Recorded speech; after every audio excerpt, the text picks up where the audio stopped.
शादी में जाने के लिए मैं आ गया था तैयार और मैं पहुंचा बस स्टैंड। पहुंच कर टिकट खरीदा और बस में बैठ गया। बस में बैठने के बाद बस खुल चुकी थी और धीरे धीरे बस में सब बाहर निकले। निकल कर वो धीरे धीरे रेंगने जैसी लग रही थी, लेकिन बाद में इतनी तेज हो गई कि मुझे लगा कि कहीं ये उड़ ना जाए। खेतों को देखते देखते मैं पहुंच गया करनाल। करनाल पहुंच कर मैंने लिया वहाँ पे छोले कुलचे। छोले कुलचे खाने के बाद उसके बाद मैं चल पड़ा रेलवे स्टेशन की ओर। रेलवे स्टेशन पहुंचकर मैंने लिया टिकट और टिकट लेने के बाद मैं ट्रेन का इंतज़ार ही करने लगा था।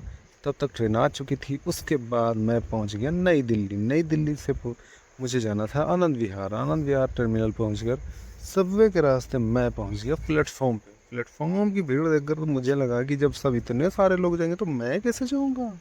किसी तरह मैं भीड़ को चीरते हुए मैंने एक सीट ले ही लिया। सीट लेने के बाद मैं पहुंच गया गया। गया वहाँ से बस लेने के बाद मैं पहुँच गया अपने गाँव। गाँव में मैंने बुलाया अपने दोस्तों को। दोस्तों को बुलाने के बाद मैं पहुँच गया सीधा शादी घर। शादी घर देखा पूरी तैयारियाँ हो चुकी थी।